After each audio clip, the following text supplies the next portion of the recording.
ఈరోజు ఖగోళ విజ్ఞానంలో మనం స్పేస్ అంటే ఏమిటి దాని గురించి తెలుసుకుందాం.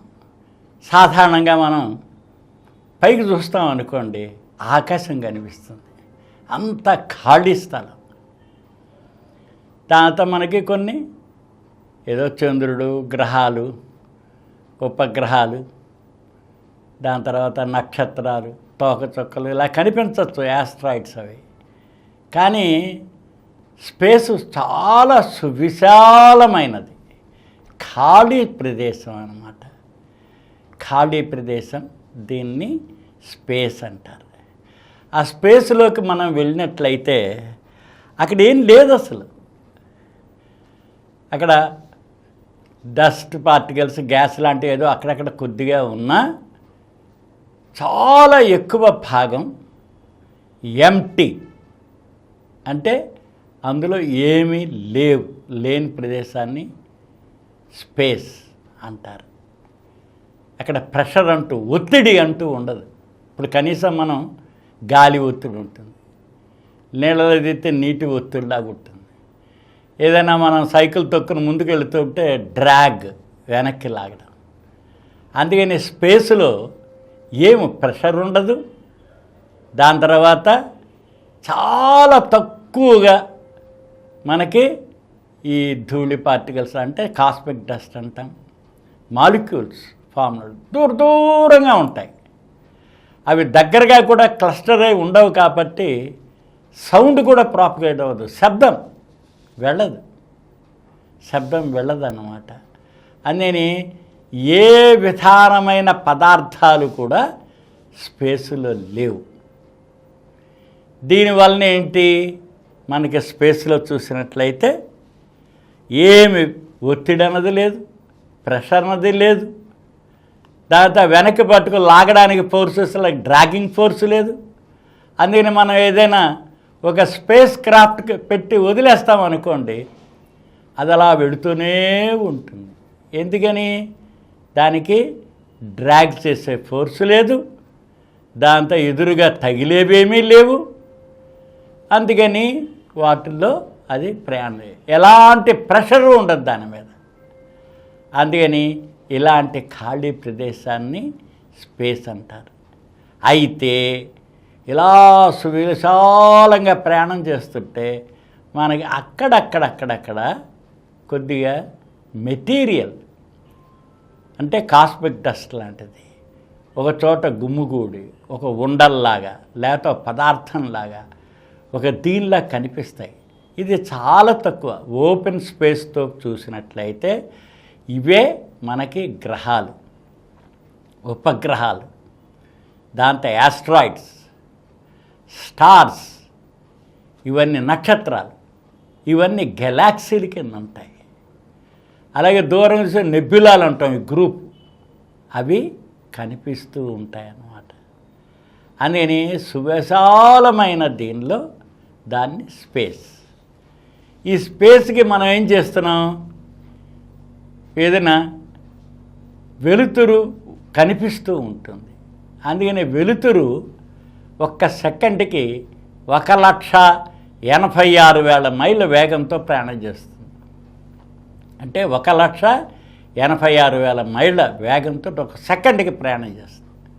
అలాంటిది ఒక నిమిషం, ఒక గంట, ఒక రోజు, ఒక సంవత్సరానికి 365 రోజులు ప్రయాణం చేస్తే ఎంత దూరం వెళుతుందో దాన్ని మనం కాంతి సంవత్సరము, లైట్ ఇయర్ అంటాం. అలాంటి లైట్ ఇయర్ని మనకున్న టెలిస్కోపుల ద్వారా చూస్తాం. దూరపు కాంతుల్ని మనం చూస్తూ ఉంటాం అన్నమాట. మనకి హబుల్ టెలిస్కోప్ ఉంది, దాంతో జేమ్స్ వెబ్ టెలిస్కోప్ ఉంది, స్పేస్ టెలిస్కోప్. దాని ద్వారా మనం ఎంత దూరం చూడగలమో అని చెప్పి చూసినట్లయితే మనకి కనిపించినంతవరకు 13.5 బిలియన్ సంవత్సరాల లైట్ ఇయర్స్ అన్నమాట. 13.5 బిలియన్ లైట్ ఇయర్స్ దూరం వరకు కూడా చూడగలిగాం. అంత ఓపెన్ స్పేస్లో. ఎందుకని, విశ్వంలో అలాంటి అవరోధాలు అవి లేవు కాబట్టి కాంతి. అయితే శాస్త్రజ్ఞులకి ఏమిటి అంటే ఇంత 13.5 బిలియన్ సంవత్సరాల యొక్క వరకు మనకు తెలిసింది. ఇంకా ముందుకుంటే ఉండవచ్చు. ఇలాంటి ఓపెన్ స్పేస్లు ఇంకెన్ని ఉన్నాయో మనకు తెలియదు. శాస్త్రజ్ఞులు అనుకుంటున్నారు అంతే కదా, ఇలాంటివి ఇంకేమైనా ఉన్నాయేమో ఏమో తెలుసుకోవాలి అని చెప్పి దానిలో చూస్తున్నారన్నమాట. అది ఈ టెలిస్కోపుల ద్వారా చూస్తున్నాం. వీటిలో చూసినప్పుడు ఇంత దీనికి. ఇక మన భూమి దగ్గరికి వచ్చేసినట్లయితే భూమి నుంచి మనకి అంటిపెట్టుకొని వాతావరణం ఉంది. ఈ వాతావరణం మనకి 100 కిలోమీటర్ల ఎత్తు వరకు ఉంది. అటుపైన ఔటర్ స్పేస్ అంటారు. ఎందుకని? భూమి చుట్టూ ఆవరించి మనకున్నదాన్ని ఇన్నర్ స్పేస్.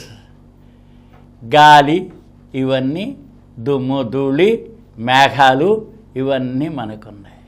అదే 62 మైళ్ళ వరకు గాలి ఆక్సిజన్ ఇవి ఉంది. అంటే వీ కెన్ బ్రీత్. ఊపిరితిత్తులు పనిచేస్తాయి. గాలి పీల్చుకొని వదులుతూ ఉంటాం. తర్వాత ఎటువంటి ఇది లేదు. దీన్ని కార్బన్ లైన్, కార్బన్ లేఖ అంటారు. అక్కడ తర్వాత ఔటర్ స్పేస్ కింద లెక్క. ఎందుకని? మన భూమిని చూస్తున్నాం కాబట్టి. అందుకని దీనిలో ఇన్నర్గా మనం చూసినట్టే మన భూమి చుట్టూ మనకి 62 కిలోమీటర్లు. అందుకని ఔటర్ స్పేస్కి వెళ్ళొచ్చాము అని ఇప్పుడు టూరిజం పెట్టారు. ఒక రాకెట్లో తీసుకెళ్ళి ఆ కార్బన్ లైన్ రాటించి వెయిట్లెస్నెస్ ఉంటుంది. అక్కడ వెయిట్ ఏమి ఉండదు. గాలిలో తేలిపోతాం. మనం కుర్చీలో కూర్చుంటే లేచిపోతాం, ఉండలేము మనం. దాని తర్వాత అక్కడ గాలి ఉండదు. అందుకని మనం తీసుకెళ్తాం. ఎలా అయితే ఆక్సిజన్ ఇవి ఉంటాయో ఆ క్యాప్సూల్స్ నిండా ఆక్సిజన్ నింపి అక్కడ బ్రీదింగ్ చేయడానికి వీలు ఉండదు. అందుకని మన భూమి యొక్క చూసినంత వరకు సుమారుగా 100 కిలోమీటర్ల వరకు మన ఇన్నర్ స్పేస్ ఉంది. దీనిలో గాలి, దాని తర్వాత ఒత్తిడి, మాలిక్యూల్స్ ఇవన్నీ చాలా ఉన్నాయన్నమాట. మన భూమి చుట్టూ ఆవరించి ఉన్న లైఫ్ అంతా ఉంది చాలా. బయటికి వెళితే ఏం లేవు. చంద్రమండలానికి వెళ్ళొచ్చాం. 24 మంది వెళ్ళారు, 12 మంది దిగి నడిచారు. మన రోవర్స్ ఇప్పుడు మార్స్ మీద తిరుగుతున్నాయి. బగ్గీలు, మన ద్రోణులు లాంటివి ఎగురుతున్నాయి.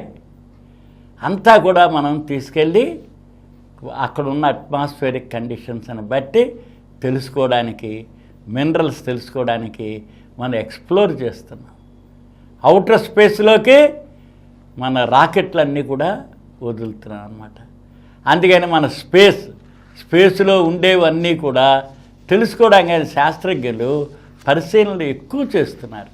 దానిలో ముఖ్యంగా చూసినట్లయితే మనకి చాలా వరకు ఈ స్పేస్ రేడియేషన్, ఇప్పుడు ఆదిత్య L1 అని పెట్టాం మనం, సూర్యుడి నుంచి వాటి నుంచి వచ్చేది.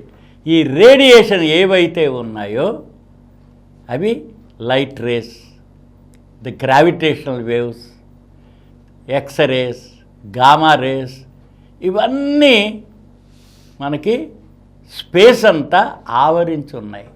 అందుకనే కమ్యూనికేషన్స్ మనం శాటిలైట్స్ నుంచి తెచ్చుకోగలుగుతున్నాం. ఎందుకని? ఇప్పుడు డస్ట్ పార్టికల్స్ అలాంటివి ఉన్నట్లయితేనే లైట్ రిఫ్లెక్ట్ అవుతుంది, విదరవుతూ ఉంటుంది, వాటి మీద పడి స్కాటర్ అవుతూ ఉంటుంది. ఇప్పుడు ఆకాశం వంక చూస్తే బ్లూగా కనిపిస్తుంది. కారణం ఏంటి? సూర్యుడి నుంచి వచ్చే వెలుతురు ఈ 60 కిలోమీటర్ల లోపల మనకున్న డస్ట్ వలన, గ్యాస్ పార్టికల్స్ వలన, ఆక్సిజన్ వలన, వీటిలన్నిటి వలన మనకది బ్లూ లైట్ని, మిగతా కలర్స్ అన్నీ అబ్జర్వ్ చేసుకుని బ్లూని ఎక్కువగా స్కాటర్ చేస్తుంది. కాబట్టి బ్లూగా కనిపిస్తుంది. ఒక్కసారి 62 కిలోమీటర్లు దాటిన తర్వాత డస్ట్ పార్టికల్స్ అవి ఉండవు కాబట్టి, గ్యాస్ పార్టికల్స్ ఉండవు కాబట్టి లైట్ స్కాటర్ అవ్వడానికి కానీ దాన్ని ఇచ్చేయడానికి కానీ లేదు. అందుకని డార్కర్గా ఉంటుంది. ఔటర్ స్పేస్ డార్కర్గా ఉంటుంది. అలాగే నక్షత్రాలు అవి కూడా ఈ ట్వింకిల్ అవ్వవు. ట్వింకిల్ లిటిల్ స్టార్లు ఉండవు అక్కడ. ఎందుకని? ఆ వెదర్ లేదు కాబట్టి భూమి దాటిన తర్వాత అవుటర్ స్పేస్లో అలా కనిపించవు. కొన్ని కనిపిస్తాయి, కొన్ని కనిపించవు మనకి. ఆ రకంగా అనమాట. అందుకని రేడియేషన్ వీటి గురించి స్టడీ చేస్తాం. ఇంతే కాకుండా ఈ అవుటర్ స్పేస్లో అంటే స్పేస్ గురించి స్టడీ చేసే దానిలో మనం డార్క్ మ్యాటర్ అంటే అబ్జార్వ్ అయిపోతూ ఉంటుంది కొంత. అందుకని డార్క్ మ్యాటర్ గురించి తెలుసుకోవడం. దాంతో ఎనర్జీ, ఇంత ఎనర్జీ ఎక్కడి నుంచి వస్తాం, అసలు ఎనర్జీ ఎక్కడ ట్రాన్స్ఫామ్ అవుతుంది, ఇటు నుంచి ఎటు, ఎక్కడి నుంచి ఎక్కడికి అని చెప్పి తెలుసుకోవడానికి డార్క్ మ్యాటర్లో చాలా ఎనర్జీ దాగి ఉందని. అలాగే బ్లాక్ హోల్స్ అంటే నక్షత్రాలు వెలుగుతూ ఉన్నాయి, కొంతకాలంగా ఆరిపోవాలి కదా. ఆరిపోయిన తర్వాత ఏమవుతాయి? They will become black holes అంటారు. అవి ఆరిపోయినాయి కదా, ఆరిపోయిన తర్వాత వాటి ఎనర్జీ ఏమవుతుంది? సక్ అయిపోతుందా ఏమిటి అని చెప్పి బ్లాక్ హోల్స్ స్టడీ చేస్తున్నాం. అంతేకాకుండా మనం ఇంకా రకరకాల చూసినట్టయితే స్టార్స్ గురించి, ప్లానెట్స్ గురించి, యాస్ట్రాయిడ్స్ గురించి, కామెట్స్ గురించి, గెలాక్సీల గురించి, క్వాజార్స్ గురించి అన్నీ కూడా మనం స్పేస్ స్టడీలో చేస్తున్నాం. అందుకని స్పేస్ అంటే ఎంటీ. ఆ ఎంటీ స్పేసు గురించి మనం ఈరోజు తెలుసుకుంటున్నాము.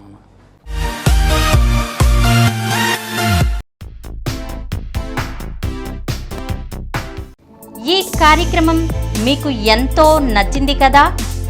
ఇటువంటి మరిన్ని వీడియోల కోసం అనతి కాలంలోనే 20 కోట్ల వ్యూస్ సాధించిన సమరం ఛానల్స్ సమర్పించు సమరం సైన్స్ వరల్డ్ ఛానల్కు సబ్స్క్రైబ్ చేయండి, లైక్ చేయండి, మీ ఫ్రెండ్స్కి షేర్ చేయండి.